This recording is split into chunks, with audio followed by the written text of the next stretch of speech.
غیر جمہوری قوتوں کی طرح ماضی کی طرح احتساب پھر انتخابات کا نعرہ نہیں لگا رہے ہیں.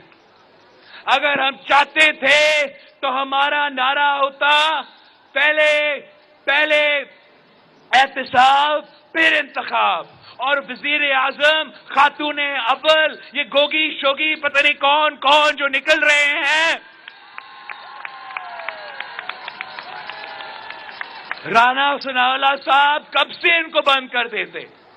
مگر پیپلز پارٹی انتقام میں یقین نہیں رکھتی. پیپلز پارٹی جمہوریت میں یقین رکھتی ہے، اور ہمارا مطالبہ ہے کہ پہلے اصلاحات ہوگا پھر انتخابات ہوگا.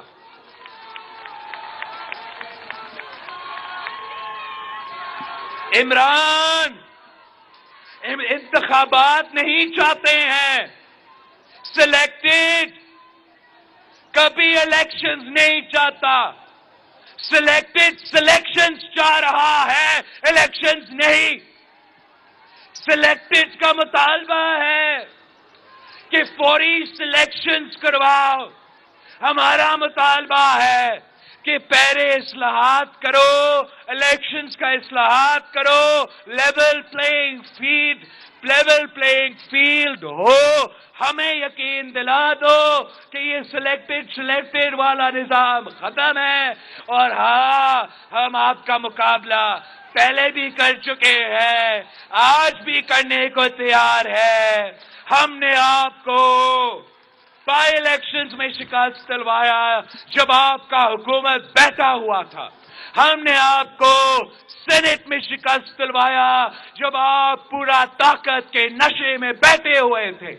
ہم نے عدم اعتماد کے تھرو، پارلیمان کے تھرو 172 تھپڑ دلوا کے آپ کو پارلیمان کے باہر بلایا. ہم نے آپ کا عدالت میں مقابلہ کیا اور 5-0 عدالت کا فیصلہ آیا جمہوریت کے حق میں. عدالت میں فیصلہ آیا آئین کے حق میں. اور ہاں، اب ہم اس کٹ پتلی کا سیاسی مقابلہ کریں گے، اور ہم اس کٹ پتلی کا انتخابات میں مقابلہ کریں گے، سلیکشنز میں مقابلہ نہیں کریں گے.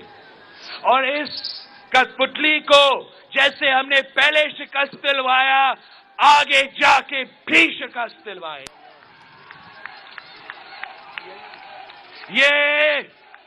یہ وہ واحد وزیر اعظم ہیں دنیا کی تاریخ میں.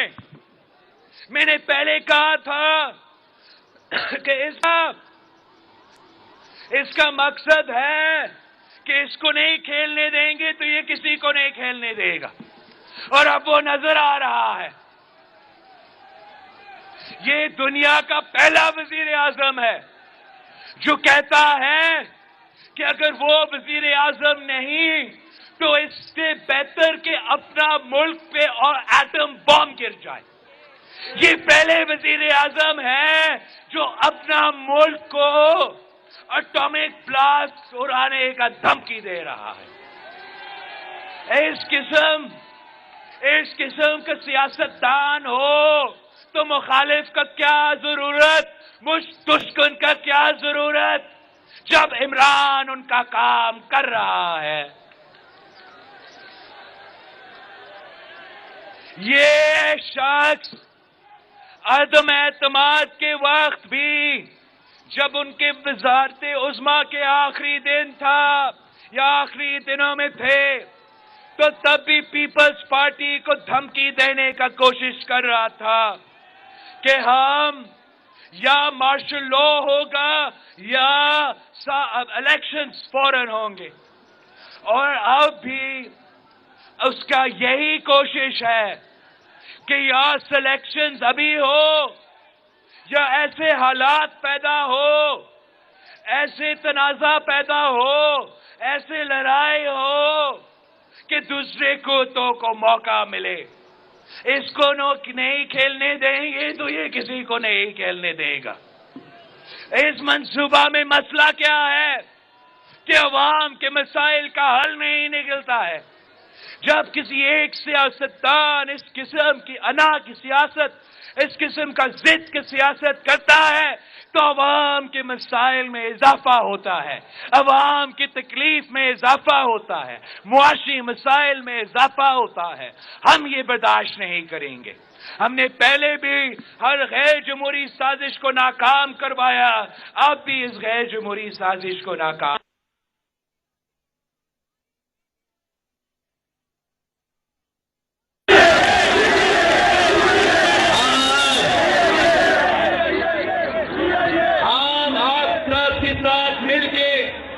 جدوجہد کریں گے تاکہ ہم پاکستان کے عوام کے مسائل حل کر سکے, اس ملک میں معاشی ترقی لے کر آ سکے.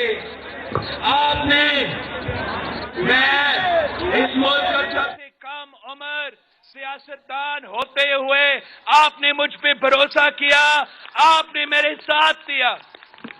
پارلیمان میں تھرڈ لارجسٹ جماعت ہوتے ہوئے اس کے باوجود آپ نے ہمارے ساتھ دیا اور ہم نے جدوجہد کر کے پورا ملک کو دکھایا, پورا دنیا کو دکھایا کہ امتحان دینے جانا ہوتا ہے تو وہ رات کو ماں باپ کے سامنے کیا بہانہ کرتا ہے. جب اس نے کوئی تیاری نہیں کی, کوئی پڑھائی لکھائی نہیں کی, آوارہ گردی میں جب وہ بچے اپنا وقت ضائع کرتے ہیں تو جس رات کو صبح امتحان ہوتا ہے اس رات کو کہتے ہیں امی میرا پیٹ خراب ہو گیا, امی مجھے بخار ہو گیا, ابو مجھے زکام ہو گیا. اور کچھ بچے کہتے ہیں ہم بستر سے اٹھتے ہیں تو ہمیں چکر آ رہے ہیں. بچپن کے یہ دن یاد ہے نا. اسی طرح گجرات والوں, عمران خان بھی بالکل وہی بہانے کر رہا ہے, اسی طرح رو رہا ہے. پہلے تو کھیل کود میں ٹائم ضائع کیا, 4 سال عوام کی خدمت نے غفلت برتے رکھی, اور اب جب سر پہ امتحان کا ٹائم آیا تو پہلے تو جی جعلی خط آ گیا, جعلی خط کے بیانیے کی موت ہو گئی, تو پھر بین الاقوامی سازش آ گئی, بین الاقوامی سازش بھی بری طرح پٹ گئی, جھوٹا ثابت ہوا. تو پھر کہتا ہے رات کو بہانے بازوں کی طرح کہتا ہے عوام کی ہمدردیاں سمیٹنے کے لیے ایک اور جھوٹ گڑھ کے لے آیا, کہتا ہے پاکستانیوں میری جان کو خطرہ ہے. جب تک تم حکومت میں تھے, کرسی پر بیٹھے رہے, عوام پر قیامت توڑتے رہے, تب تک نہ کوئی خط تھا, نہ کوئی سازش تھی, اور نہ تمہاری جان کو خطرہ تھا. آج جب عوام تم سے تمہارا رپورٹ کارڈ مانگتی ہے, گجرات کی عوام جب تم سے تمہاری 4 سال کی کارکردگی کا حساب مانگتی ہے, تو تمہارا دامن خالی ہے. اتنے اس نے جلسے کیے گجرات والوں, اس نے اتنے جلسے کیے, اتنی تقریریں کی کہ قوم کے سر میں درد ہو گیا. کہ کیا کسی ایک جلسے میں بھی اس نے 1 منٹ بھی قوم کو بتایا کہ میری کارکردگی کیا ہے؟ بولو. کیسے بتاتا؟ کارکردگی 0. کیا ہے کارکردگی؟ کارکردگی 0. ZERO 0. بولو 0.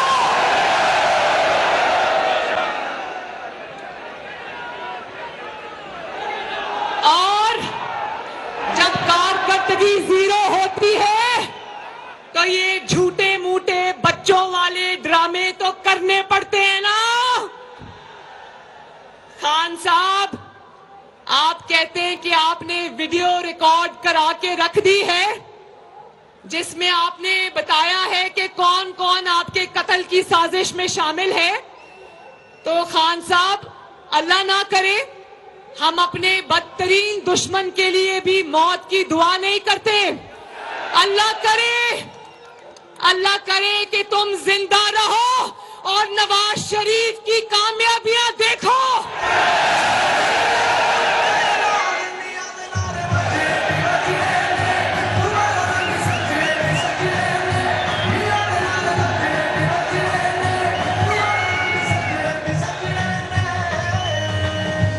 اللہ کرے کہ تم زندہ رہو اور نواز شریف کی کامیابیاں دیکھو اور دیکھ کے لوٹ پوٹ ہوتے رہو. اللہ کرے تم زندہ رہو.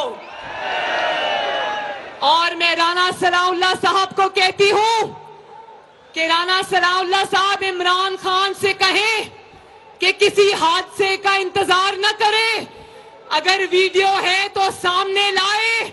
رانا ثناء اللہ صاحب کو کہتی ہوں کہ وہ ویڈیو اس سے منگوائیں. اور پھر اول تو یہ اس کے سب جھوٹوں کی طرح ایک سب سے بڑا جھوٹ ہے، لیکن تم ویڈیو سامنے لاؤ. کسی حادثے کا انتظار نہ کرو. حادثے کے بعد ویڈیو نہیں لاتے، حادثے سے پہلے ویڈیو سامنے لائی جاتی ہے. اور اگر تمہارے پاس ویڈیو ہے تو تم لے کر آؤ. میں تمہیں ضمانت دیتی ہوں کہ تم پھر نواز شریف کی بڑا دل دیکھنا اور نواز شریف کا ظرف دیکھنا کہ وہ شہباز شریف سے زیادہ تمہیں سیکیورٹی دے گا. جس کا تم پنکھا بند کرتے تھے، جس کا تم امریکہ میں جا کے منہ پہ ہاتھ پھیر کے کہتے تھے کہ میں جیل سے نواز شریف کا اے سی اترواؤں گا، پھر تم دیکھنا کہ تمہاری حفاظت کے لیے نواز شریف دن رات ایک کر دے گا. کیونکہ یہ وہی نواز شریف ہے جس کے خلاف تم 2013 میں کنٹینر سے گالیاں دیتے دیتے زمین پر جا پڑے تھے. یہ وہی نواز شریف ہے جس نے تم سے گالیاں بھی سنی لیکن اپنی جو الیکشن کیمپین ہے اس کو روک کر وہ ہسپتال میں تمہاری خبر پوچھنے گیا. شرم ہے تمہارے میں؟ اور تم کہتے ہو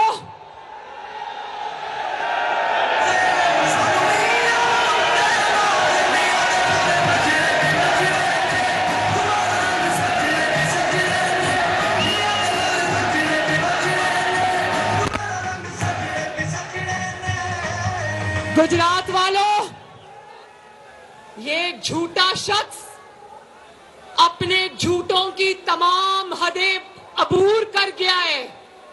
یہ اللہ تعالیٰ سے ڈرتا نہیں ہے. اللہ تعالیٰ نے اس کو ذلیل کر کے اس کے اپنے لوگوں کے ہاتھوں اقتدار سے نکالا. مگر آج مجھے ابھی کوئی دکھا رہا تھا کہ کہہ رہا تھا کھانے میں کوئی ایسی چیز ملائی جاتی ہے جو زہر ہوتا ہے تو وہ آہستہ آہستہ انسان کی جان لے لیتا ہے.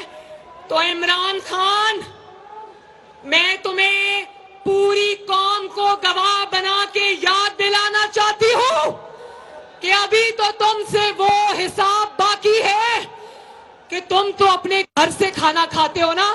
تمہارے کھانے میں اگر کوئی زہر ملائے گا تو تمہارا خاندان والا یا تمہارا کچن والا ہوگا. نواز شریف کو تم نے کوٹ لکھپت جیل اور نیب کی قید میں کیا کیا کہ نواز شریف ایک رات میں اس کے پلیٹلیٹس اتنے گر گئے کہ اس کو زندگی موت کی سچویشن کا سامنا کرنا پڑا. اور نواز شریف اپنے گھر سے کھانا نہیں کھاتا تھا. نواز شریف کا کھانا عمران خان کی طرف سے آتا تھا. گجرات والوں، ابھی تو یہ حساب کتاب باقی ہے کہ نواز شریف کو عمران خان کی جیل میں، نواز شریف کو عمران خان کی جیل میں